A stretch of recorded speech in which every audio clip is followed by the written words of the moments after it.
to the Washington Outsider Report on the Coalition Radio. For those newly joining the program, my name is Irina Zuckerman, and I am the editor-in-chief of the Washington Outsider. With us today to discuss assorted security challenges and possible solutions to them in the Caribbean is Welder Alejandro Sanchez. He is a senior non-resident associate at the Americas program of the CSIS think tank Center for Strategic and international studies. He also is a contributor to a wide variety of defense publications, the president of Second Floor Strategies, which is his own consulting firm based in Washington. And he's also a contributor to various book chapters and a non-resident research associate at Expediente Abierto. Thank you so much for joining us today, and welcome to the Washington Outsider Report. If you could tell us a little bit about your various and diverse research interests, which range from geopolitics to trade and security, and encompass both Latin America and Central Asia and many other things in between, that would be great. You seem to have quite a broad spectrum of interests. Sure. So thank you so much for the opportunity to speak to you tonight, actually. And let's see, I'm originally from Peru, and I grew up in a military family.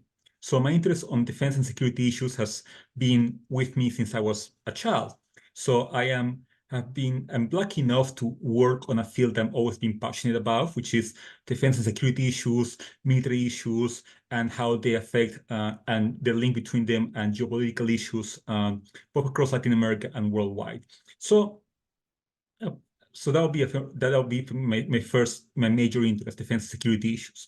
I have a specific issue on military defense acquisition programs. So whenever a country and armed service buys tanks, helicopters, patrol vessels, satellites, I'm very interested in it.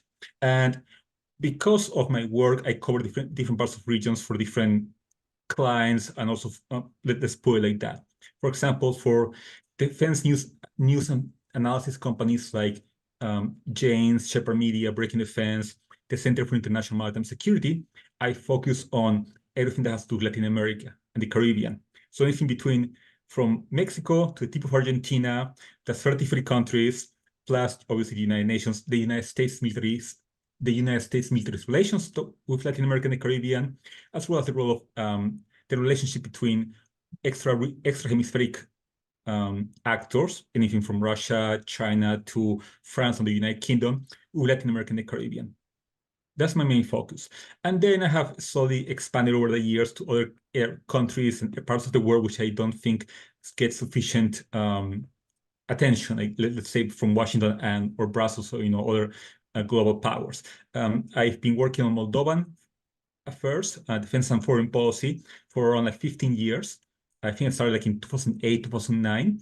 And then because I thought that this was a country where they have the Transnistria separatist issue, and I did not think that country and that issue was receiving enough attention. So I started working on that, and obviously then Crimea happened, then Ukraine happened, and obviously now Moldova's importance in Eastern European Black Sea geopolitics has exponentially grown.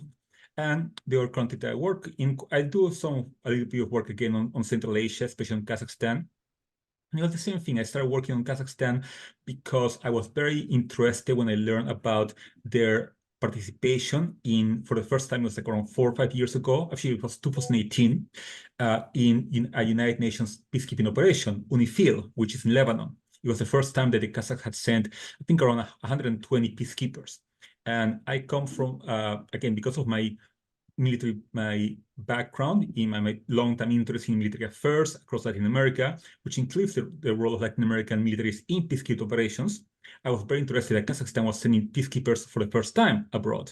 So I started working on Kazakhstan because of that, because of their peacekeeping military angle. And then again, this was way before Ukraine, and I realized, Kazakhstan doesn't receive enough attention, especially in Washington, where I am based. And I started working on more issues relating to Kazakhstan, like Kazakhstan defense policies, Kazakhstan foreign policy. I started slowly evolved into other issues such as Kazakhstan's environmental challenges, and the Middle Corridor, the Trans-Caspian International Route, which is a initiative which links essentially Kazakhstan, Azerbaijan, Georgia, and Turkey in order for Central Asia to deliver commodities through the Caspian Sea, through Turkey to Europe, bypassing Russian territory. But again, going back to Latin America, that's always been the region that I focus on the most. Because I'm from that region, of course, and because there's certainly so many things that we can talk about. And again, when it comes to Latin American militaries, I cover anywhere from Mexico to Argentina, anything from submarines to satellites. So there's always something going on. Oh, I couldn't agree more. And actually, now that you mentioned it, I would say that Caribbean in particular, but also many issues in Latin America are also overlooked or have been until very recently. It was sort of considered for the last, couple of decades, the backwaters of U.S. Foreign policy. Now it's actually becoming a major nexus for international interests and not only trade-related issues, but also security concerns, geopolitical interactions, and as well as trade and development. What caught my eye was your discussion of security issues in the maritime Caribbean, which you wrote in your column for CIMSEC, the Center for International Maritime Security, of which you are also a member. And, Caribbean in particular has been completely neglected in the international press, with the exception of the occasional Haiti-related article and the efforts to bring Kenyan peacekeepers there, which so far have not worked out. So, what exactly are the major maritime concerns in the Caribbean, and why should we be paying attention to them? So let me answer with the article that you're mentioning. Yes, I'm a writer for CIMSEC, the Center for International Maritime Security, and I have a column that I write for them every couple of months, and it's called the Sovereign Tide, in which I address maritime security issues across the Latin America. So in the past few years, I've written about, let's see, why United States Sovereign Command should have permanently assigned vessels like a hospital ship or littoral combat ships. I wrote an article last year about the status of the Uruguayan Navy. I've written about hospital ships across Latin America. I've written about the role of the rising role of female naval officers and Coast Guard officers across Latin America and the Caribbean. So I touch on a variety of different issues. And what happened with the Caribbean is that, again, because I monitor on a daily basis military defense and security issues across Latin America, I knew that Exercise Trade Winds, which is a US-sponsored exercise, which happens annually, was going to happen later this year in the summer in Barbados. And then I was reading some more articles and I saw that, the United Kingdom has just had a high-profile military conference with Caribbean heads of state, Caribbean leaders, Caribbean defense leaders to be exact, in Guyana. Then I read about how Event Horizon is an exercise among Caribbean militaries and coast guards taking place across, I believe he was in Jamaica, if I'm not mistaken. So I realized that there are a lot of exercises, a lot of high-profile meetings happening just this year across the Caribbean, and I had not seen other analysis that had really summarized and brought it all together. And I thought, this would be something new, something I haven't seen before, and this will help raise the profile of the Caribbean to the Washington crowd, to a Washington DC-based audience, to an audience of experts interested in maritime affairs from across the world. So the article has been pretty well received. Now, to your question about why is what's happening in the Caribbean these days? Well, there's a lot of things happening. The Caribbean continues to be a hotspot for drug trafficking, and this is nothing new. I remember that during my research, I found a few weeks ago an article from the New York Times from 1981, and they were describing the process of drug trafficking through the Caribbean, and they called it island hopping. And the fact that we are still talking about the island hopping drug trafficking strategy today shows that this problem goes back a long, long time. That's nothing new, but the fact that this strategy has not really changed that much for the past 3 decades and counting really tells you a lot that drug trafficking is a challenge that has not gone away, that has not been successfully addressed so far. But there are other security challenges and defense challenges in the Caribbean. There is obviously migration going on from Cuba, Haiti, Venezuela, individuals from those countries trying to go to the United States in search for a better life. You have migration going through the Caribbean, but it's from individuals not from the Caribbean. Now they may be coming from Africa. They come from Africa. They reach sometimes Brazil or the Caribbean. Then they go to Central America, and then they try to make their way up north towards the United States. So there's a lot of migration from different parts of the world going on in the Caribbean. You also have other crimes like illegal fishing, which is a major problem. You have piracy, which is not as bad as the Horn of Africa or the Red Sea, but it's still a problem for the region. You also have interstate disputes, territorial disputes. And it's something that I always like to mention, that Latin America and the Caribbean are violent regions, for sure. But the kinds of violence that we see in these two regions have evolved or morphed over the past few decades. The last interstate war in Latin America and the Caribbean was in 1995 between Peru and Ecuador. The previous war before that was the 1982 Falklands-Malvinas War between Argentina and the United Kingdom. That's the good news, that it's been over a quarter of a century since, almost 3 decades since the last interstate war in the region. However, there's still border disputes. You have Venezuela and Guyana. They have dispute over the Essequibo region. You have the International Court of Justice has actually ruled on several Caribbean-focused border disputes, or has pending cases regarding the Greater Caribbean states. Venezuela and Guyana is one example. There's another one between Honduras and Belize, between Guatemala and Belize. And a few years ago, the ICJ also ruled on a border dispute between Nicaragua and Colombia, or the Providencia Islands and the water around the maritime territory around them, which is in the Caribbean.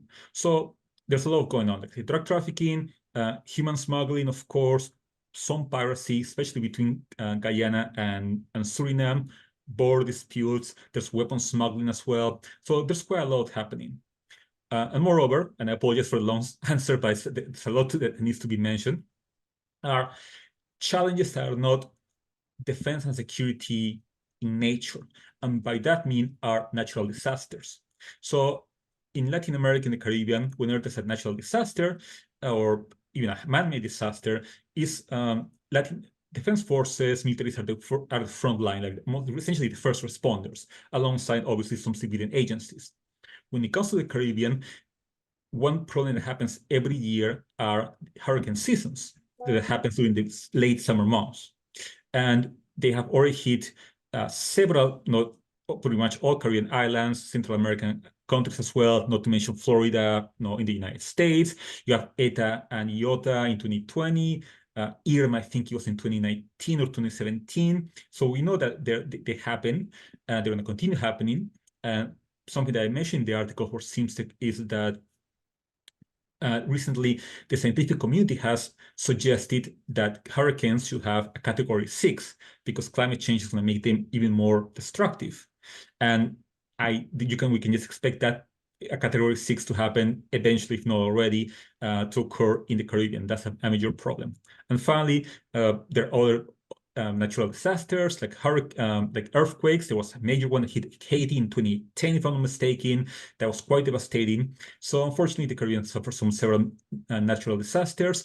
And when they occur, militaries are very much engaged in humanitarian assistance, disaster response operations. Well, it's very much definitely a happening region, and thank you for this in-depth overview. And if you look historically, Caribbean has always, long before even the U.S. came into existence, played a central role in international trade, both positively in terms of connecting together Europe, on colonial powers, Africa, and this part of the world, and also negative as being a major part of the triangle of the slave trade and Also, criminal activity, piracy is legendary. So what is it about this location that has, on the one hand, historically has attracted so much interest, but on the other hand, has, despite the fact that it continues very much to be that this important geographic connector, has made it fall out of sight in terms of major geopolitical considerations? That's a great question. I think that the Caribbean was very much a hot spot during the Cold War. I mean, of course, you had Cuba that fell to that had the revolution in 1959. You had Nicaragua, which borders the Caribbean. They had a successful revolution in 1979 with the Sandinistas and Daniel Ortega. You had incidents where there were left-leaning, there were uprisings by insurgents that may have had a left-leaning communist socialist ideology. Obviously, the Central American wars are very well known in Guatemala, Honduras, El Salvador. There were obviously U.S. military operations across the Caribbean during this period, Dominican Republic in 65, Panama in 1989 when Noriega was overthrown. There was one in Grenada in 1983, I'm not mistaken. But then, and obviously at the time, the major fear was that the famous domino effect, essentially that, well, if one country becomes a Soviet satellite, then the next country becomes a Soviet satellite, and all of a sudden U.S. national security, national integrity could be threatened. And of course, that was the fear when Cuba fell, then when Nicaragua fell 2 decades later, and that was the major concern in Washington. Also, when the Cold War ended, Washington's historical competitors withdrew from, especially, but obviously I'm talking the Soviet Union / Russian Federation. Their interest in the Caribbean dramatically decreased. So there were, and there was also so there was no longer a need for Washington to be heavily involved, especially militarily involved in the Caribbean, because there was simply no other threat. Then other things happened, or other crises around the world, of course, the war the war between Iraq and Kuwait, during the early 1990s. Obviously, the 9/11 happened. The war in Afghanistan commenced as well. Then the new war in Iraq. Now the war in Ukraine. But when it comes to the Caribbean, and I can really say in that for all of Latin America, but let's focus on the Caribbean, there's no opponent, there's no country that has that is a challenge to the United States. There's no Latin America and the Caribbean are nuclear weapon-free zones. There's no North Korea, there's no Iran or any country like that. There's no regional superpower like China or Russia as well. Even if you combine probably a lot of militaries together, they wouldn't be a challenge towards the United States. And also, and it's something that I always mention, the Western Hemisphere has 35 countries, from Canada to Argentina. Take out the United States and Canada, so Latin America and the Caribbean have 33 countries.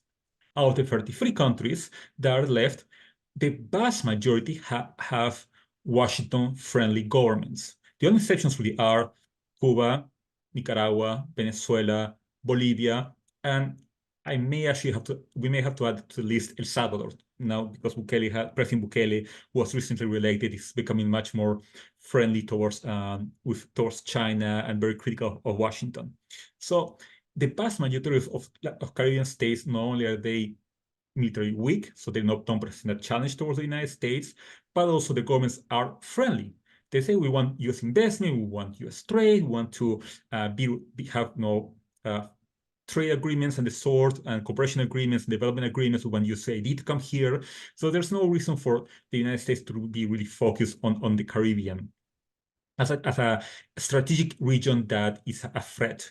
And obviously the crimes that are committed there, like drug trafficking, the problem is that you cannot defeat drug trafficking by sending tanks or not to Jamaica or something like that. It's just, or building a military base in Barbados or something like that. It doesn't work like that. So unfortunately, U.S. Sovereign Command, which is the region of the U.S. military that oversees most of Latin America and the Caribbean has historically been regarded as the lowest priority command compared to EUROCOM, which oversees Europe, or CENTCOM, which oversees in the Middle East and the Arab world and Central Asia, or PACCOM, or how it's called, Indo-PACCOM, which oversees Asia and the Pacific. The U.S. Army Command has to struggle to often obtain resources, assets, because having to make the case that, oh yeah, there are major challenges going across Latin America and the Caribbean that justifies us having a bigger budget is sometimes difficult. Now, the Caribbean is attracting renewed attention slowly, mostly because of China. And it's not even Chinese military operations in the Caribbean. It's mostly Chinese investment that's happening across several Latin Caribbean and Central American states. And the problem is that what China has done over the past decade and a half, more or less, is that Beijing has bought, and I use that word very on purpose, Beijing has bought the diplomatic recognition from the few countries that still recognize Taiwan. And they have switched to recognizing China in exchange for investments, loans, and credits, and that sort of thing. So China's global rise is definitely a major concern for Washington, and their strategy for befriending Caribbean states through investments and loans are also a major concern for Washington. Now, you're pointing out this very interesting geopolitical shift, but meanwhile, I see a little bit of a contradiction in what U.S. says versus what it's doing. So what the U.S. recently stated in response to concerns expressed about Iranian ships coming to Brazil and things of that nature was, I forgot who in the State Department, may have been Secretary Blinken or somebody else. Basically, the statement was that the Monroe Doctrine is dead. It is no longer a U.S. policy. That was, and Monroe Doctrine dictates that U.S.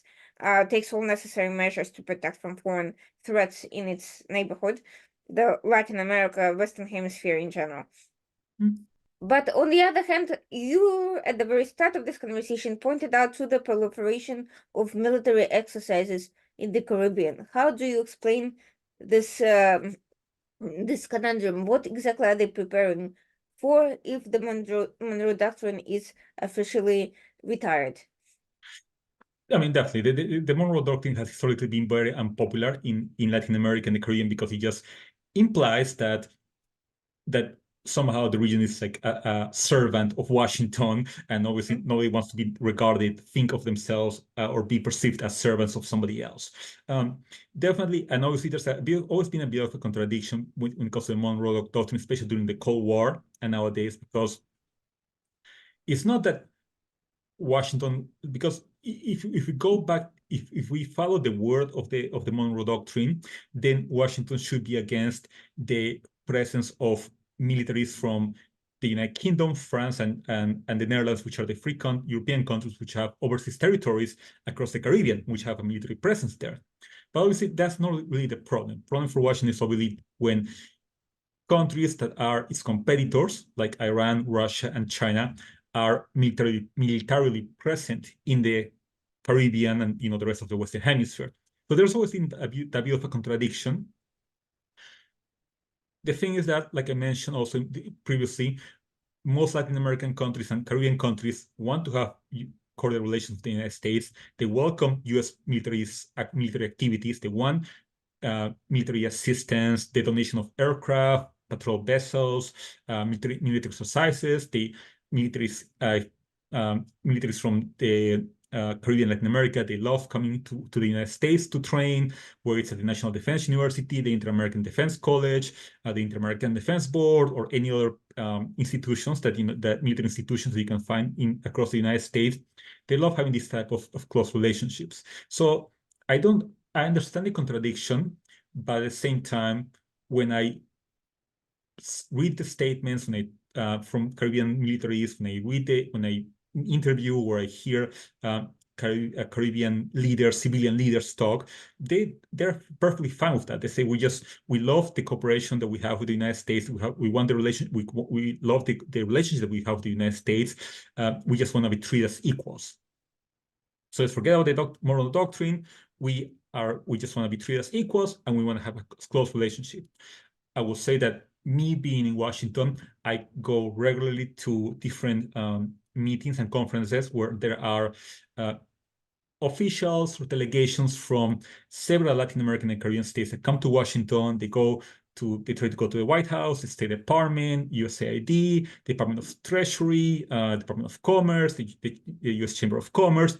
They're just here trying to have meetings, all the VIPs from the DC Washington officials, as many as they can. Obviously, go to Congress as well because they want to secure that kind of relationship. One example is that just 2 weeks ago, or maybe 3 weeks ago, there was a delegation of ministers from Suriname that was in Washington. It was, I believe, the Minister of Foreign Affairs, the Minister of Justice, and the director of one of their oil companies. And they went to the State Department. They had a couple of meetings. They also had a public conference that was open to the public, in which I attended, in which they praised the bilateral relationship, saying, "No, we come here because we want it to be even stronger than it was during past administrations." So my point is that yes, I think that Caribbean governments, as well as the rest of Latin America, they want to have a strong relationship with the United States, but most they understand that they don't want to just limit themselves to only being having trades and strong partnership with the United States. For them it's perfectly logical to train for let's say Guyana.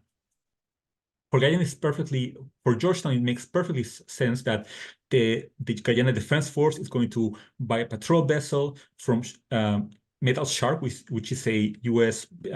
based shipyard, and for the Guyana Defense Force to train with the U.S. military. But at the same time, they're going to be receiving investments from China. For them, it makes perfect sense because they're just want the best for their country. I understand that Washington may not like that very much, but that's a reality. So what can you tell us about this pattern of increased exercises? Yes, it's true that US has consistently been engaged, but you pointed out that there has been an uptick in this military activity. What's behind all of this? Why? I won't say that it's an uptick because again, U.S. Summer Command, I still think is one of the lowest priorities commands that in the U.S. military, even though I don't think it should be, and it should receive more assets, especially vessels and aircraft. They do and I think like Summer Command, they do a lot with what limited resources they have. So I wouldn't read too much into the exercise trade winds because it's an annual exercise that happens anyways.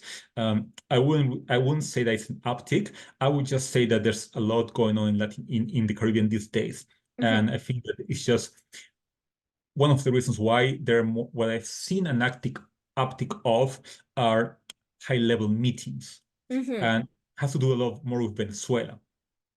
Last year, Venezuela had a very controversial referendum in December in which they essentially voted between quotations, because I don't recognize the referendum or the Maduro regime as really legal, or really legal. But so they have a referendum in which the population voted, again between quotations, in favor of really fully annexing the Essequibo region, which is controlled by Guyana, but which Venezuela has historical claims over.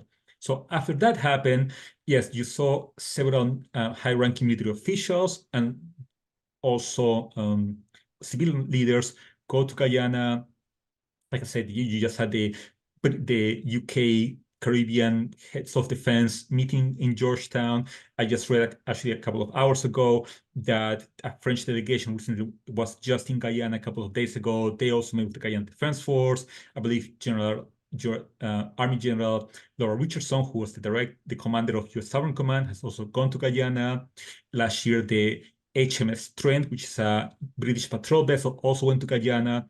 sort of like show solidarity towards Guyana because of the aggressive tactics that Venezuela is carrying out right now when they claim the secure region. Yes, I see an uptick, an increase in defense-related interactions with Guyana in particular. But when it comes to the rest of the region as a whole, I don't think there's an increase. Actually, I think that, if anything, I think that certainly what U.S. Sovereign Command deserves more vessels, more assets for them to increase their presence in the Caribbean to help regional partners in combat several crimes like drug trafficking.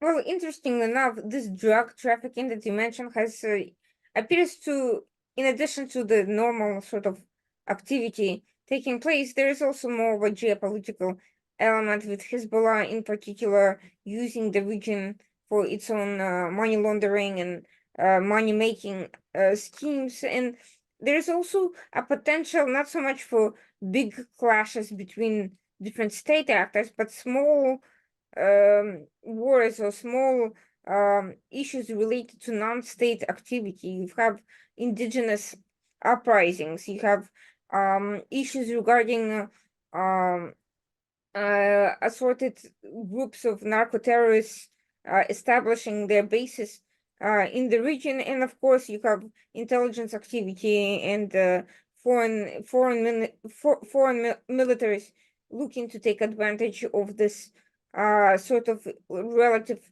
U.S. inactivity for their own clandestine operations in the region. To what extent do you see Caribbean kind of turning back into this semi-Cold War region for operational activity in light of everything that's going on? That's a great question, and there's a lot to dissect. So let me try to break it down a little bit into smaller groups. When it comes to rates of an increasing of violence regarding drug activities, yes, we already see that happening.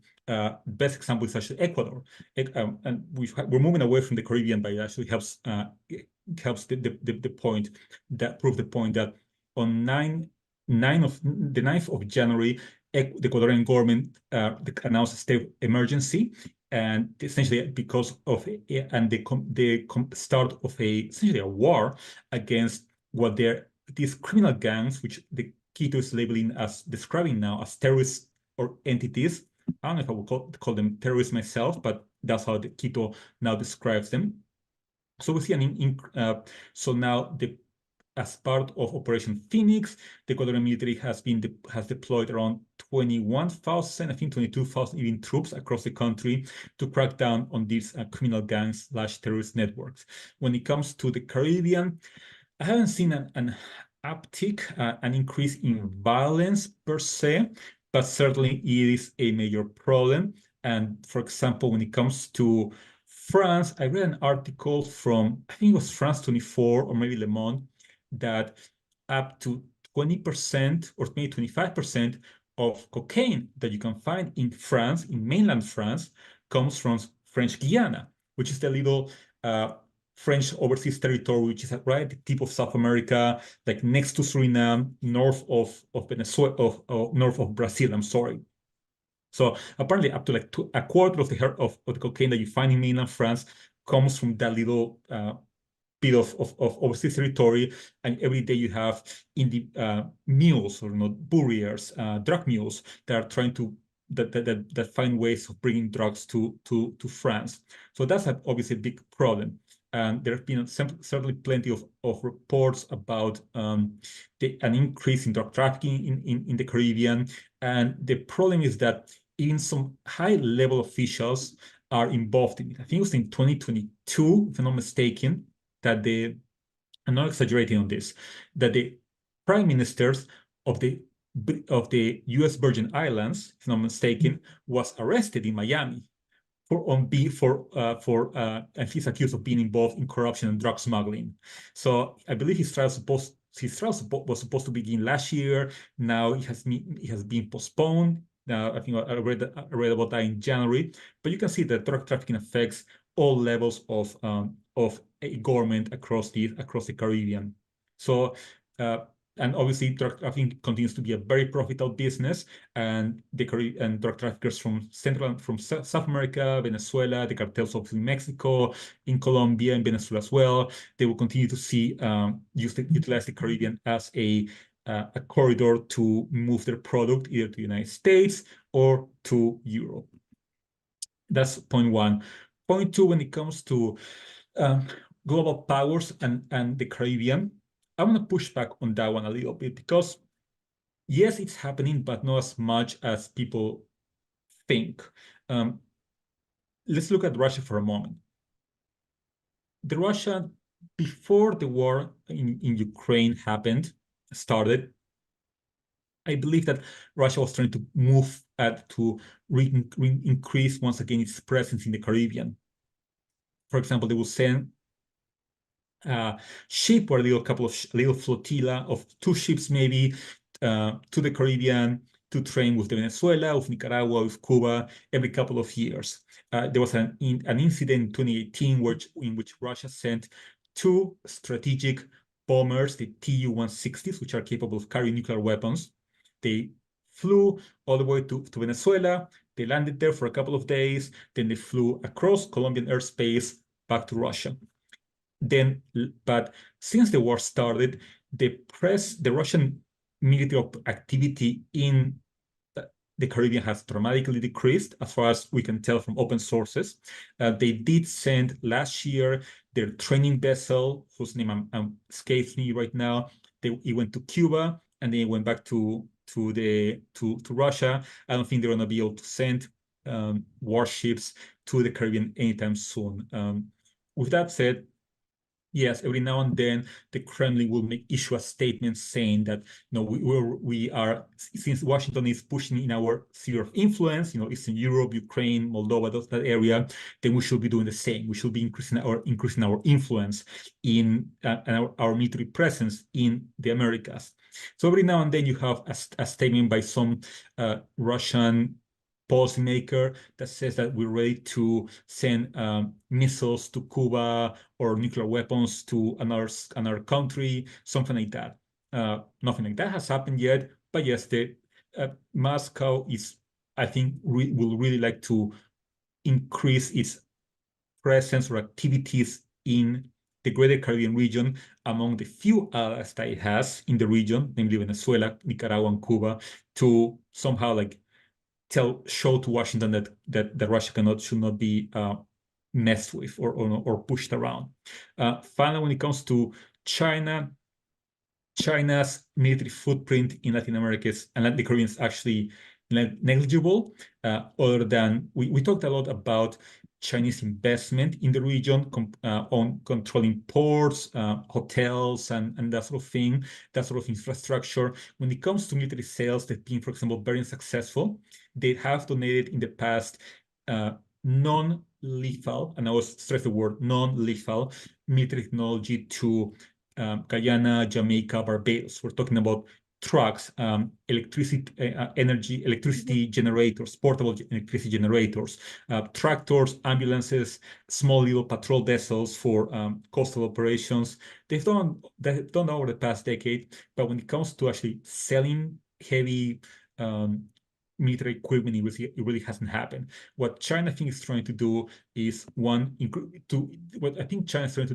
to develop military relations with Latin America and the Caribbean. So what they're doing is, besides donating equipment, non-lethal military technology, I will stress that again, what they are trying to do is invite Latin American and Caribbean military officers and troops to train in China. I believe they have a couple of Guyana Defense Force pilots have already trained in China. Just a couple of weeks ago, I think last week, there was a naval workshop for Latin American naval officers in China. I actually may have been in Xinjiang, which is kind of funny that it was in the middle of a landlocked state. So I think that's really more of China's current strategy when it comes to Latin America and the Caribbean, develop people-to-people relations more so than trying to open up a base or sell military equipment. Well, interesting enough, speaking of drug trafficking and that sort of activity, has there been a shift from conventional sort of drugs to fentanyl, the way we have seen coming through the US border? Or do we pretty much see the same patterns as normal? Same patterns as normal. Fentanyl is mostly produced, I believe, in Mexico, so they Mm-hmm, only need to use the Caribbean to get into the mm-hmm. United States. Obviously, there's a pretty open border between the United States and Mexico, so that's they don't really not need to go through water if they already have the land option. They can build tunnels, literally have built tunnels to move the product. So when it comes to the Caribbean, I see mostly cocaine, some marijuana as well, but mostly just cocaine. That's the main product that comes again from South America through the Caribbean, using the island hopping technique strategy, using speedboats, the narco submarines, some Cessna aircraft, the narco planes, which mostly try to fly through Central America, more so than the sea, but it's usually just the same products. Now, we're seeing a lot in terms of reorganization, in terms of um, well, we're seeing that on the one hand, there's a lot of maritime security concern in various parts of the world, in particular in the Middle East with the Red Sea and attacks and efforts to find different routes. On the other hand, the Caribbean is relatively quiet, but then we're seeing all these countries trying to modernize their shipbuilding activities, militaries. Do you see Caribbean playing a more strategic geopolitical role if other parts of the world become more plagued with sort of security problems? Can you repeat the last part of the question? Do I see what? Do you see Caribbean becoming a more Okay. strategically important area if other significant trade routes are overcome with security problems? The Caribbean is always going to be important because you have Panama. You have the Mhm. Panama Canal that links the Pacific Ocean with the Caribbean, and then you go to the Atlantic. If you do not go through Panama, you have to go all the way north through the Arctic and over on top of Canada, or north of Canada. You have to go all the way through the south, through the Drake Passage and the Magellan Strait, south of Argentina, between Argentina and the Antarctic. So protecting the Panama Canal has always going to be of importance, especially for the global powers. That's one reason why the United States is concerned about China, because what China is doing is they're trying to buy companies like port infrastructure that operates alongside the Panama Canal. So that's something that Washington is very important concerned about. I'm not an expert enough about shipping lanes, global shipping lanes, to tell you, well, if you cannot go through the Red Sea and the Suez Canal, does that mean that more ships are going to go through Panama? I'm not an expert on that, so I cannot say that. Also, even though there have been some incidents of piracy across, especially between Suriname and Guyana, the situation is not as dire as in the Red Sea, that's for sure. With that said, military is trained not only for the challenges of today, but for the challenges of tomorrow. That's how they think. So it's good for Caribbean defense forces and their partners in the United States and elsewhere to think of a worst case scenario. What if piracy increases in the Caribbean and shipping and cargo vessels are attacked by some small pirate little flotilla of pirates? What will happen then? How are they able to crack down on this potential crime? So it's not a problem yet, but it could, as an analyst, I have to also think of the worst case scenario. What if it happens in the future? So Caribbean militaries need to be ready for that alongside with their partners.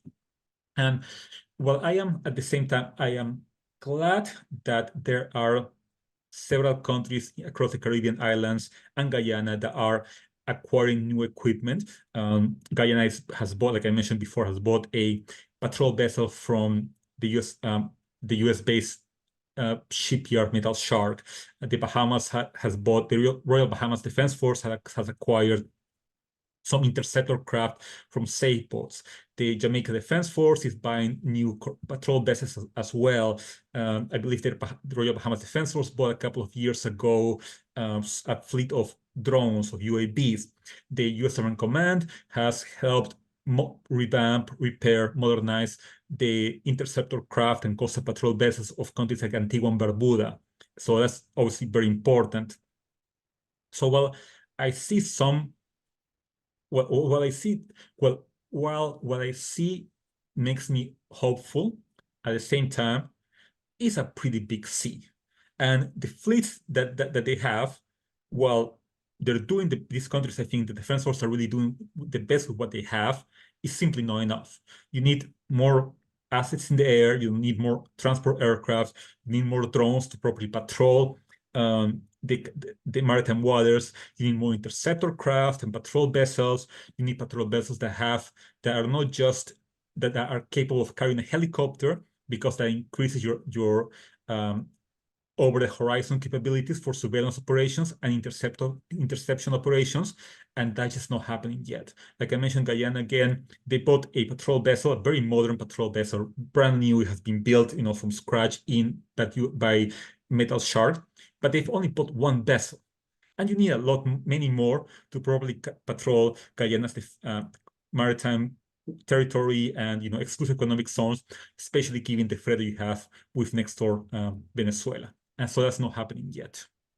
I understand that Venezuela decided on the timing primarily due to its own failure to repay Chinese loans and the need to basically gain quick access to cash in the form of oil, of easily accessible oil. At the same time, another angle to this Venezuela standoff and their oil activity has been Trinidad and Tobago, which has been at one point considering potentially being able to export Venezuelan products, not only its own, especially due to the controversy over some of its own energy-related activity facing a slowdown, shortages, and lack of access to sufficient supplies. There's been a back and forth over Venezuelan oil sanctions, and at first some of them were lifted, then they were reinstated after Venezuela failed to comply with the U.S. requirements related to election norms and so forth. Where does this whole situation stand now? How is Trinidad able to take advantage of these sanction-related easements, or is it still facing the same conundrum? I want to acknowledge that I don't know the answer to that question about Trinidad and Venezuelan oil. I will add that it's not just Trinidad that is in this particular situation. It's also Curacao, which Curacao being an island which is an autonomous country within the Kingdom of the Netherlands. They have an oil refinery called Isla Refinery, which was controlled for several years, was operated for several years by PDVSA. Which is not Venezuela's state-owned oil company. I believe that Curaçao has finally managed to move away from being operated from PDVSA. The contract expired. There's still allegations that Venezuela is sending oil shipments to Isla Refinery. From there, it's going to third parties. So I'm not willing. I don't have the answer to how Caribbean oil politics are evolving because in Trinidad and Tobago and other regional countries and autonomous countries like Curacao. But at the same time, we'll say, yeah, it's very complicated. And ironically, I think the best thing that could have happened for Venezuela was actually the war in Ukraine, because that through global energy politics and energy networks turn them into a giant mess, just to be very blunt about it.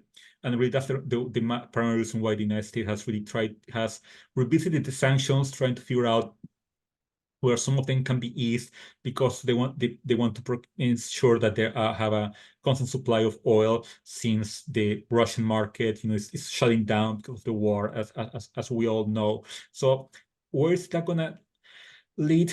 I don't know. I do know that the Washington is in a problematic situation right now because Venezuela is supposed to have elections this year. And I'm gonna use the quotes because I do not think they're gonna be free or fair by any means. Nicolas Maduro is running for re-election once again.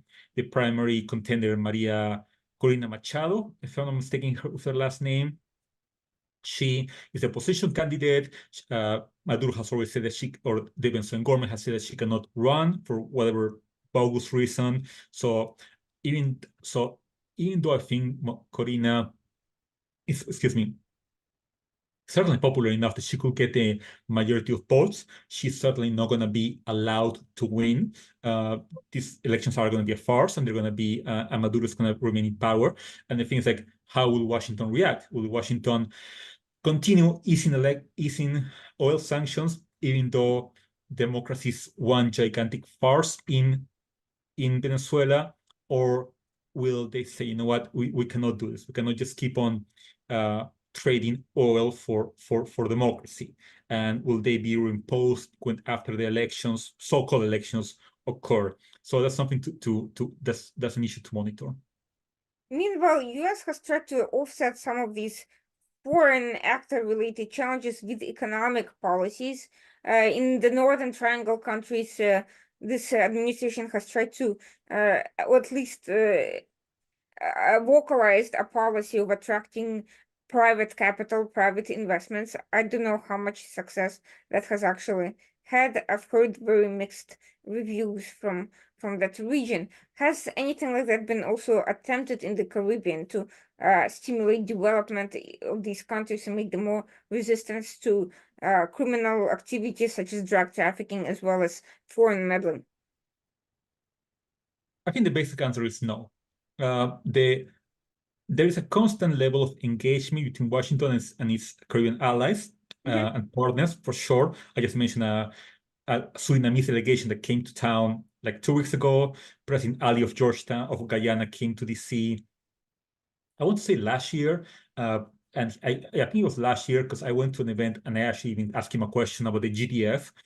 So Caribbean partners continuously come here. There's obviously the Summit of the Americas, which happens every couple of years, in which the United States, the president gets to engage and talk directly with Caribbean, his Caribbean partners and peers. So there's that engagement. I know several U.S.-based initiatives, but I don't think they've been very successful. I guess it's difficult for me to gauge to say that yes, this initiative have been successful at preventing, let's say, Jamaica or Barbados or Grenada or becoming more like falling under Russia's or especially China's sphere of influence, or becoming more corrupt.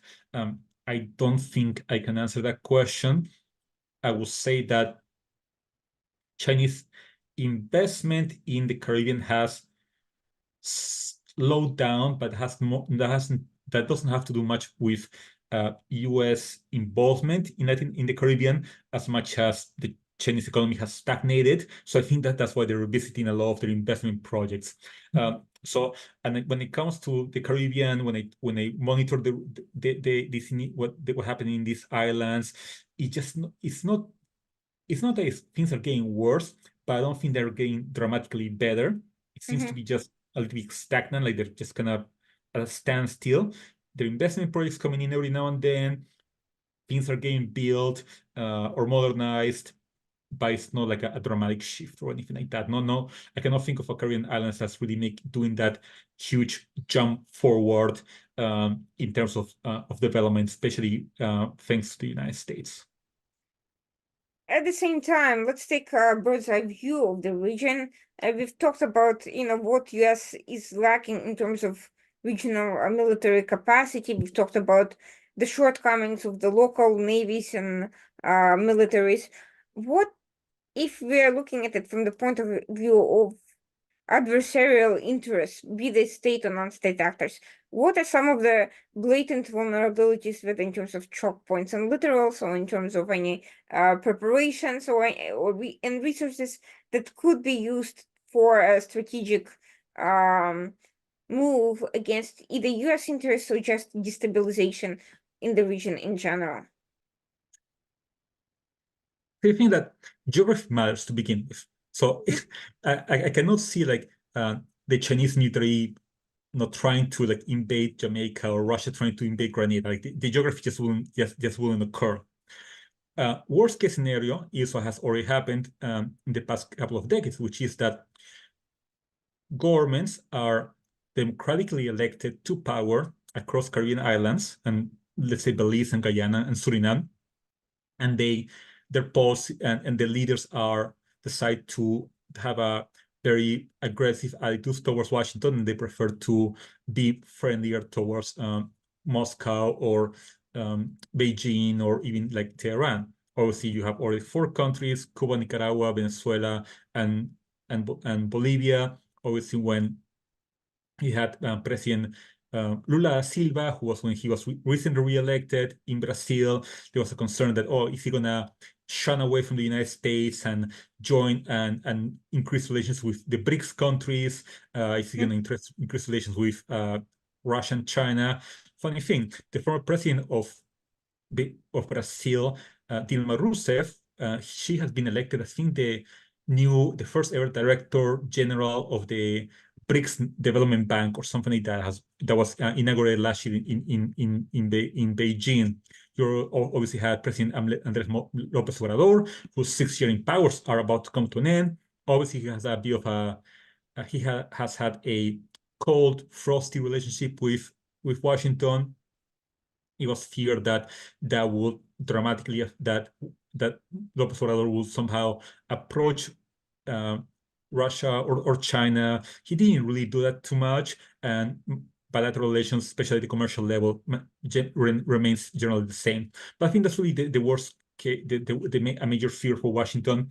Not that there's going to be a military presence in all of a sudden in any Caribbean island, because again, most Caribbean islands want to have close relations with the United States, but that individuals can be elected to power in the democratic way, and their ideology is very anti-US or negative or belligerent against the United States, to put it another way. Could this happen? I mean, it really can always happen. We just had that with President Nayib Bukele in El Salvador. He was elected like 6 years ago, 4 years ago, 2019, to power. Funny thing, I actually went to see him when he was a candidate. He came to Washington to give a speech, and he went to the Heritage Foundation, which is a very conservative right-wing think tank here in Washington, D.C. He went to talk there as a candidate. I wanted to hear him live, and I saw him face to face. And he spoke about how he wants to be a good ally of the United States. He wants economic relations to continue. He's proud of the Salvadoran diaspora that lives in the United States and sends remittances. And obviously, since he came to power, he has behaved in an increasingly autocratic and democratic way.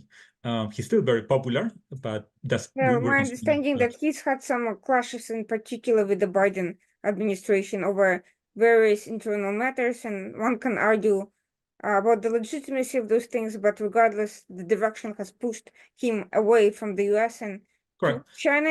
In fact, he's been pretty open about it in looking to basically get US more interested because of China's interest in El Salvador, but so far I don't see that has worked. I don't think it has worked either. I mean, the funny thing about not the funny thing, but like the interesting thing about Bukele is that it's hard to kind of pin him down, because yes, he has approached China. I think it was just maybe last month that the construction, or I think it was last year, that the construction of a brand new national library commenced in El Salvador, and it's funded by Chinese aid. But at the same time, Bukele is known in Washington, I think around the world, as the Bitcoin president. He's like very in favor of cryptocurrencies, which is very much, so many US businesses actually like him because of that, because he's so pro Bitcoin. So you have different leaders across Latin America that have a complex relationship with the United States. And I think the Caribbean, generally speaking, has remained very Washington friendly. But of course, the worst case scenario is like, yeah, what if a leader like Bukele or Maduro gets elected in a Caribbean state? And that's why whenever I go to a law, that's why the issue of disinformation and misinformation has been widely discussed in Washington, and in a lot of meetings they go to about Chinese and Russian disinformation and misinformation in elections across Latin America and the Caribbean. Most of the examples the case studies that I hear about are based on Latin America, like Brazil, Argentina, Mexico as well. So I don't think disinformation and misinformation has been studied sufficiently when it comes to the Caribbean islands, but it's something that we should be certainly very concerned about. And again, what if the next Nicolas Maduro or Hugo Chavez really is elected in ex-Caribbean country? How will that affect U.S. Relations with that particular country? It probably will affect them very negatively, and that's something that Washington should definitely be very concerned about. So it seems to me that the real threats are not so much directly military.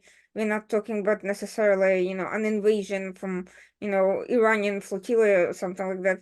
But we're talking about traditional hearts and minds and the ability of foreign actors to meddle with populist movements and local public opinion, and also relations with state actors, and whether U.S. can manage those relationships and navigate them successfully, or whether it basically gets, its policies ends up being kind of not being able to manage individual state actors and lose them to potential foreign competitors. Absolutely, I absolutely agree. And somebody else who will agree with your statement is actually U.S. Sovereign Command. Every year, the U.S. military commands issue a document called a posture statement, which essentially is a summary of what they have done in the past year, what they plan to do for the next year, and what threats they observe in their area of operations. And it's always it's a unclassified document that anybody can download. So obviously I have to read it for my own work. And when you read the posture statements of Southcom in recent years, obviously they mention drug trafficking, HADR, natural disasters, that sort of thing, illegal fishing, and as regional threats. They obviously discuss Russia, China, Iran. They will obviously mention the presence of any Russian warship that comes through Latin American waters and say, okay, we should be concerned about this.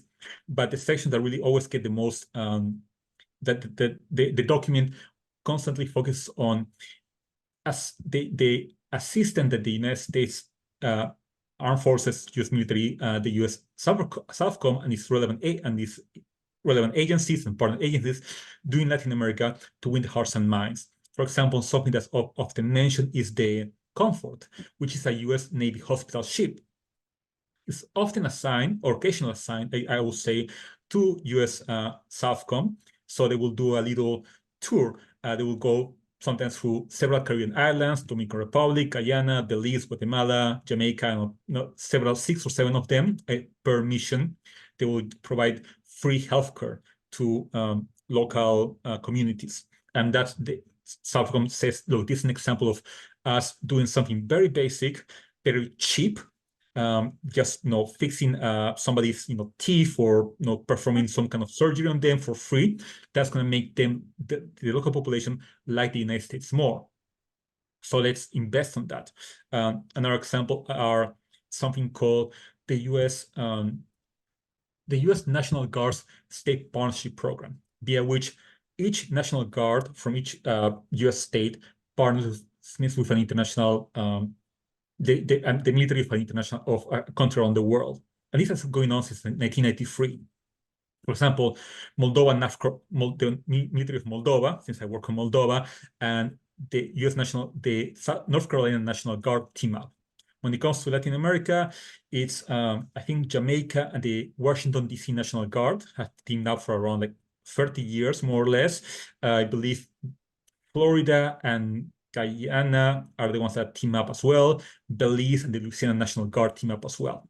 So besides training and capacity building, what also happens is that the National Guard troops from each of these National Guards will go every now and then to these countries and perform some kind of civic activity, rebuild a hospital, build a well for a local community so they can have access to clean water, install, I don't know, like fix a road or something like that. So something very low key, something that we perceive as very low key, as a cheap initiative, but which have a very high positive impact.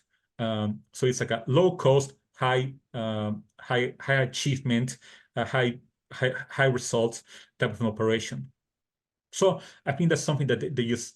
government should continue doing and provide the resources to U.S. Southern Command and other military and other relevant agencies to continue doing it. Because again, Russia is not going to build a military base in the Caribbean tomorrow. I know they, like I mentioned before, they continue to threaten. The Washington saying we're going to send nuclear missiles to Nicaragua or Venezuela, but that's really as many allies as they have in the Caribbean. China has no interest right now of having a military presence in the Caribbean either. So really, what the kind of influence that we're talking about, you cannot really combat it with machine guns or tanks or warplanes. You have to be very much smarter about it. And having a military presence to help combat drug trafficking is very helpful, of course, but also being involved in HADR, humanitarian assistance, disaster relief, carrying out peace aid missions via U.S. Comfort, for example. Those are very, very helpful and effective. Now, from the perspective of the U.S. average U.S. citizen, the biggest, domestic or near abroad, so to speak, issue has been migration and border security, and that's all that that's been headlining the engagement with Latin America in recent couple of years. Now, a lot of it comes to the immediate, the funding of immediate local issues related to homeland security, but on the other hand, you also have the long-term foreign policy issues, of which mass migration to the border is a result, and it's also byproduct of the type of engagement US does or does not do with the various Latin American countries. How do you see that playing out? Do you see these underlying issues becoming more to the forefront? And they seem to be hard to articulate to the domestic audiences. All people see is, the final product of it, which is what the border crisis we are seeing now. How do you see that playing out? What can US do to manage it more effectively on the origin end? I am of the belief that nobody wants to migrate just because they want to. It's because they have to. Again, as a Peruvian, Peru has received around like over 800,000 to close to 1 million Venezuelan migrants/refugees over the past few years because of the crisis in Venezuela. So Peru is now also the host of a sizable Venezuelan diaspora. And when I've been to Peru, when I talk to them, they say, yeah, we migrate because of the Maduro regime, the economy. We have to leave, half our families behind. So it's not like they migrate because they wanted to, it's because they had to in search for a better life. Again, when it comes to the Caribbean, the majority of when you hear about individuals, when you hear about migrants trying to cross the Caribbean Sea to reach the United States, they mostly come from Venezuela. Usually they try to island hop. They leave Venezuela, they try to reach Aruba, Curacao, and Trinidad and Tobago because they're right above Venezuela, right north of Venezuela. So that's their main stop, their first stop. Then they try to go further north. Or you have obviously Cubans still trying to reach Florida, and there's been a massive amount of Haitians that have been trying to reach the United States, many of which have died trying to come to the United States and search for a better life. That's absolutely tragic. When I've heard U.S. Army Command, DHS, the U.S. Coast Guard, and other relevant agencies speak, USAID, of course, on the civilian side, they think, we just have to make a better life for people in their home countries so that they won't want to migrate, bring more security and stability. There was actually a great report. I forget the source, so I apologize to the author for that. But it was actually El Salvador. Mm-hmm. And El Salvador, and what the reporter wrote about was that over the past couple of years, we've heard about how tens of thousands of Salvadorians have been sent to jail. That Bukele says they're terrorists, members of Mara Salvatruchas, or what's the other one? The Calle Ocho. I forget the name of the other major big Salvadorian gang. Great, where that's helping combat the crime or not, that's debatable. The thing is that if you send tens of thousands of mostly men, but certainly some women, to jail, these people, yes, they're criminals. Some of them are probably innocent, but let's leave that aside for a moment. But they're also money earners. They're making money from crimes, but they're making money for themselves and for their families. But if you send the breadwinner, to call him like that, to jail, where the families, what are they gonna do?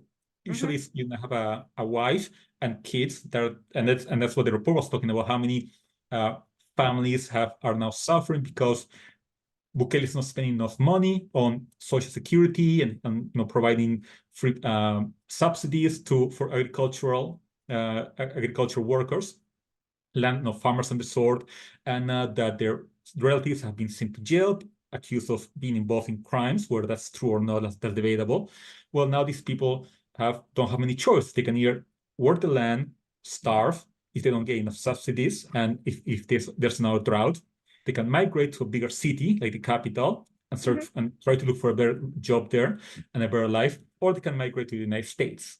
So I don't know much about the situation in the Caribbean islands, apart from Haiti and Cuba being the ones in the worst case scenario.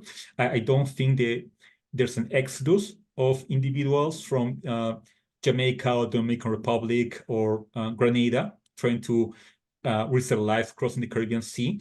But to your point, yes, that's a major problem, and I think that's what the average U.S. citizen, no disrespect to them, when they say they don't want any more migrants, it's not that they're coming here because they want to, it's because they just have to, because there's no hope for them back home. And obviously this issue has been heavily politicized in the United States. So if you say you're against migration, then you are, then you are, there's okay, let me rephrase it. There's no way to, the issue has been so politicized that it's difficult to have a rational conversation about it in the United States. Well, to your point about gangs and the mass crime waves in countries, formerly El Salvador, but we're seeing the same thing in Haiti, in Ecuador, and we saw the recent efforts by the government to crack down, in Ecuador, it's even more cartel related than just street gang.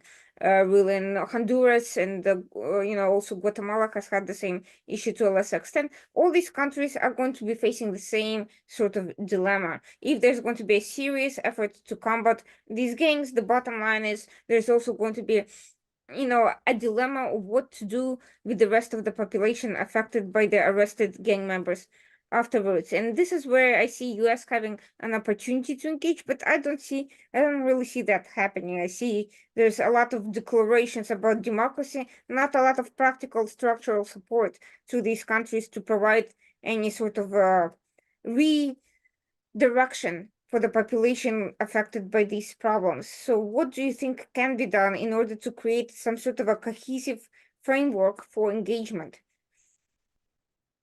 Well, let's be honest, nothing's going to get done this year in Washington because it's an election year. So Right.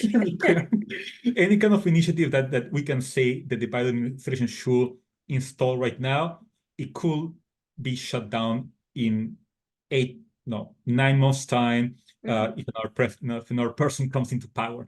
So let's assume that there's a new administration. Let's assume we're having this discussion on December 1st, when there's already, or January 8th, I believe, of 2025, when there's a new president already installed in the United States. Just that is really to just provide more resources to relevant agencies, USAID, DHS, and the sort, even the FBI and US law enforcement, federal law enforcement agency, so they can train their regional counterparts better to crack down crimes, to be more professional, to ensure that really the person who are sent to jail are actually criminals and they're not just innocent people, bystanders. Let's be honest, that happens a lot. There's a lot, and the problem is so complicated because we can talk about just how to crack down violence. We have to then also talk about how about the penitentiary, the prison system of each country, which is a huge problem, especially in Ecuador, and we've seen that already in El Salvador, where yes, you have like 20,000 more prisoners, inmates. Where you're gonna put them? You need like a special prisons for that. You have like separate them because of gangs, otherwise you're gonna have a lot of intergang violence, which is what has been happening in Ecuador.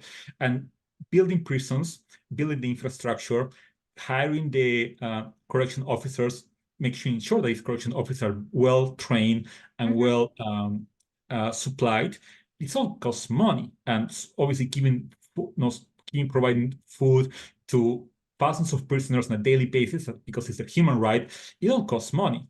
And if the country doesn't think, if, for example, if the government of Ecuador or El Salvador says, you know what, we don't have that much money, and either we can spend money on improving the quality of life of a bunch of inmates, or building or fixing a school, in Quito or Guayaquil, it makes sense which one they're going to pick. Sure.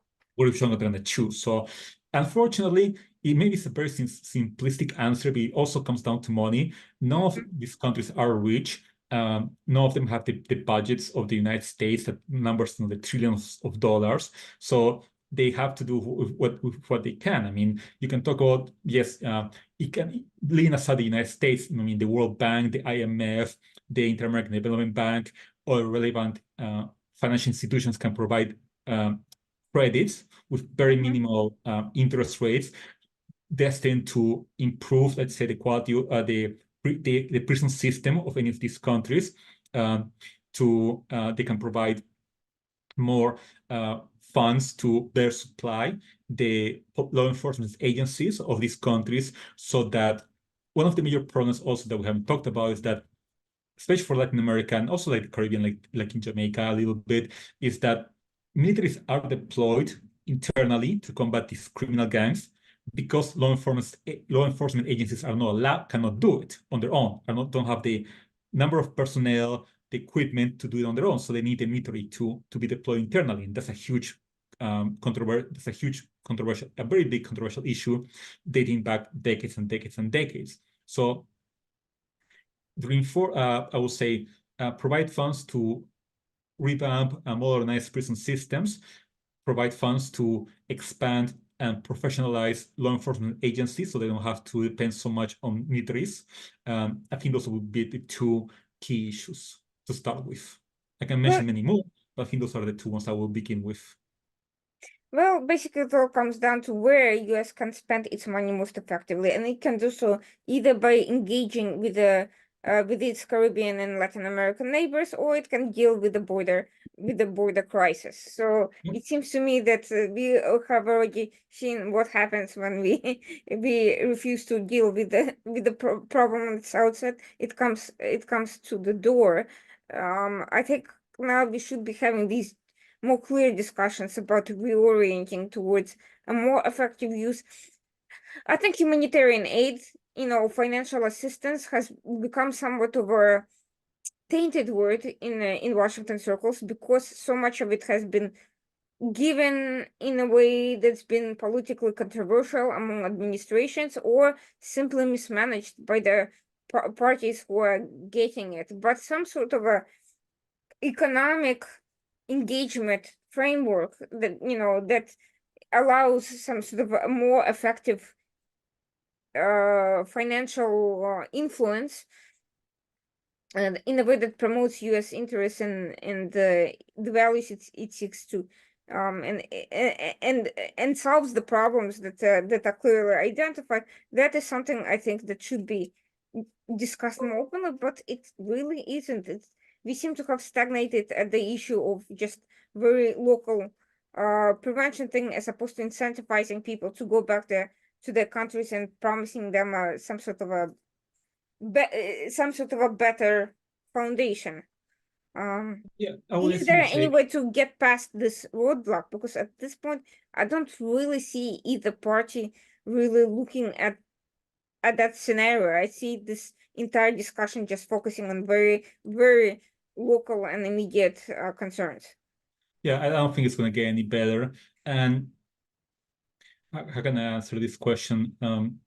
I understand it also from Washington perspective because donor exhaust is very real. They don't, the Washington, not just Washington, but the world, the international community. For example, let's pick Haiti. The United States has been involved in Haiti on and off for decades, really over centuries, since 1930s, with when they sent the Marines, but certainly during the Aristide years in 1990s, and then when he was the overfront again in the 2000s. The international community obviously had a decade-long, more or less, mission via MINUSTA. There was so much rebuilding done after the 2010 earthquake, for example. So it's like Haiti is one example of like just this hole where initiatives, development, financial resources just kind of go nowhere because the international community has been so involved in Haiti for the past couple of decades, and things are not getting better. I mean, the president was murdered just 2 years ago. Like, how can you? That's Haiti's the definition of a failed state in the Americas.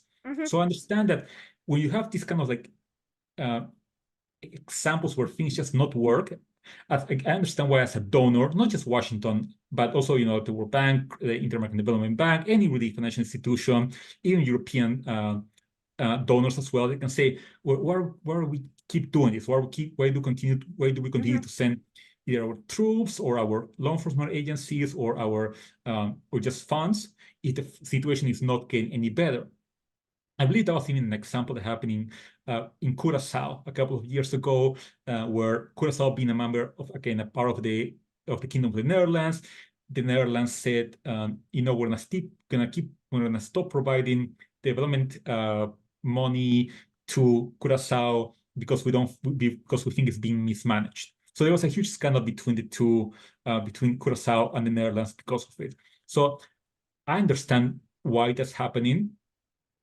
So I don't think that can get any better because, again, for Washington and other donors to also continue to donate money to like donate or offer credits and loans and send to these countries, they want to believe that, oh yeah, these funds are going to be properly utilized. And obviously, you also want to be sure that the leader in power is a friend of yours. Let's give an example like Bukele. Let's say that Bukele right now says, I want $10 million to help to fight poverty in El Salvador.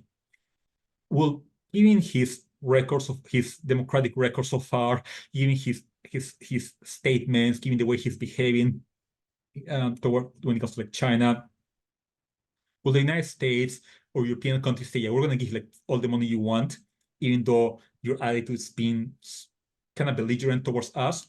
No, geopolitics also have a role. And who's going to help whom, and which country is going to help which country. You help your allies. Well, You don't. to me, You it don't seems want to to be a ally. very easy problem to solve. You look at this sort of engagement as a business negotiation. You put up your True. conditions. You basically say, fine, we will consider, because it's in both our mutual interest to solve the problem, these economic issues. We want the people of El Salvador to do better. We also to have good relations on a state level, but we also want you to put an end to this thing with China, and these are the things we expect to return. In my opinion, that's a very fair way of doing business with the neighboring country. If they are neither fully hostile nor particularly happy with with the particular position of the US, and they don't have to agree with everything, and we certainly don't have to agree with everything they're doing. We just have to defend our own interests in this matter. Do we No, of have course. to do we have to meddle in every political issue in El Salvador, Ecuador, and so forth? No, but we want to make sure that that our money is not being wasted. And Absolutely. So I think creating a pragmatic framework for cooperation with these countries seems to be the best way to go, but it seems to me that the US is struggling to define even that for whatever reason. No, absolutely. And I think it goes back to the point of just US, Latin America, and the Caribbean relations. The United States, and I've said that before, and not just I, but not just me, but several other analysts in DC and elsewhere, that the US hasn't had a grand strategy of how to approach Latin America and the Hmm. Caribbean for many years. Hmm. You had like JFK's Alliance for Progress, Hmm. the Good Neighbor policy by Roosevelt, even the Monroe Doctrine, even though I'm not a fan of it, it was a Sure. strategy that you can say these are the objectives. But ever since then, Clinton didn't really wasn't able to do it.